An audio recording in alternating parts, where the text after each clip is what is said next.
ladies and gentlemen. I'm not using the mic. Can you hear me at the back? Yes. Good, good, good. Okay, I used to have a husband. He died. And he was a magician. I used to call him Magical Martin until the magic went out of the magic. And his name was Martin Breese. And a lot of people asked me about my life with Martin. So I decided not that long ago to actually write about him. It's going to take quite a while. And this is the early part of his life before I knew him, because he grew up in South Africa.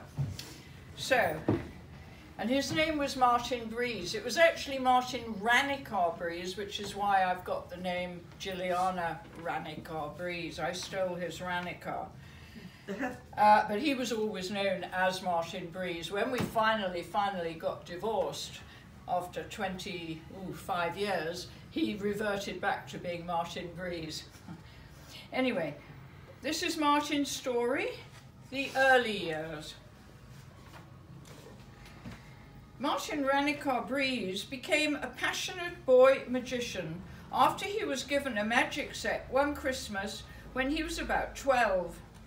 Normally boys are keen amateur boy conjurers up to the age of 15 and then get interested in sports and girls. For those who retain the passion, joining a junior magic circle throughout their teens, by the time they are old enough to join an adult local magic circle in England, or in Martin's case, Cape Town, South Africa, they are quite experienced and hooked for the rest of their lives, joining the worldwide brotherhood. Young Martin Breese dropped his middle name Ranicar, was born in 1937, the same year my parents married. A Virgo, he moved with his parents to South Africa from Streatham, South London, when he was about 12. The family moved to the Cape by ship, a journey which created a lifelong interest and love for the sea and ocean liners. Ulrich Breese was a successful pharmacist in South London, owning several pharmacies, but the English weather did not agree with his health, and so his doctor prescribed sunshine and dry heat. Eileen, his wife, was happy initially, looking after their two siblings, Hilary and Martin. But Ulrich's good luck would change, affecting Martin's life forever. With money brought from England, Ulrich purchased a thriving chain of pharmacies from a cunning, outgoing Boer, who had contracts supplying several hospitals in the Cape. What Martin's father did not know was that Boers dealt with Boers. The hospitals did not want a foreign outsider. The contracts were all cancelled and poor Ulrich drowned his sorrows in alcohol. Martin at that time was in his second year studying psychology at Cape Town University after having been schooled at the prestigious St. George's. With a broken, depressed, angry alcoholic father and a clawing possessive mother who was forced to work as a bookkeeper for an English family business, young Martin never finished his university education. First he got a job rolling out carpets for a Jewish carpet businessman, where he learned how to sell ice to the Eskimos. You could almost say Martin became Jewish by adoption. He loved the humour, but could never tell the jokes with the recognisable shrug of the shoulder, hand gestures, and that typical excitable intonation. He loved the typical Friday night dinners with the candlelight blessings, socialising with his best friend, Brian Rakoff. I'm going to mention that Brian Rakoff at 84 is still alive in South Africa, and I did send him this, but he hasn't written back with his approval. Life was oy vey. He preferred the welcoming Rakoff family because his own family life had disintegrated.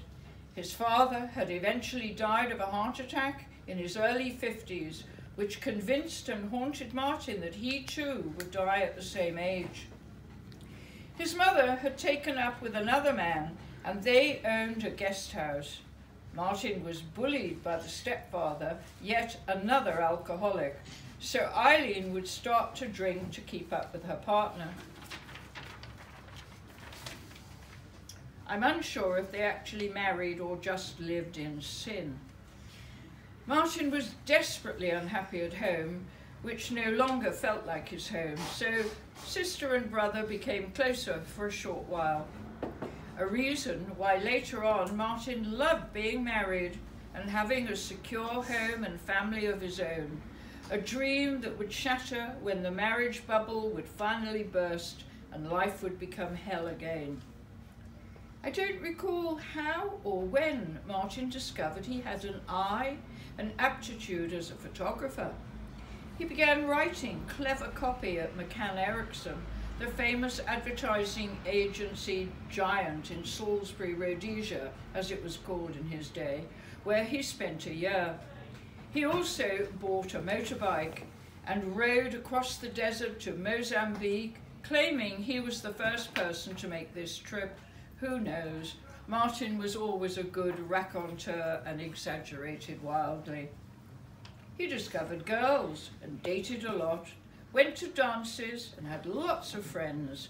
However, the storm was gathering in one word he did not believe in: apartheid.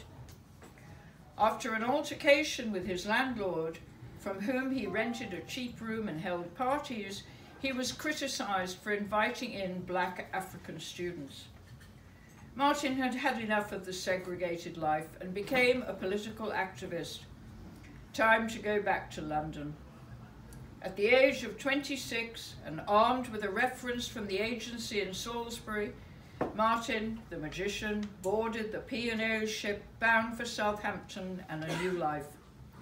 The end of the South African chapter that would influence his entire life, never forgetting Dutch and German, mimicking a South African distinct accent, loving the dry climate and the good tasty braai on the veranda, never forgetting his old Jewish and non-Jewish friends, but only to return once with me in 1982, with my mother visiting her sister, Doll. We indulged in a memorable, nostalgic, eventful month, travelling along the garden route from Cape Town to Johannesburg via Durban and back.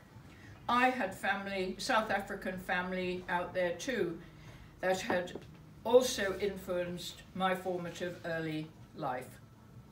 To be continued.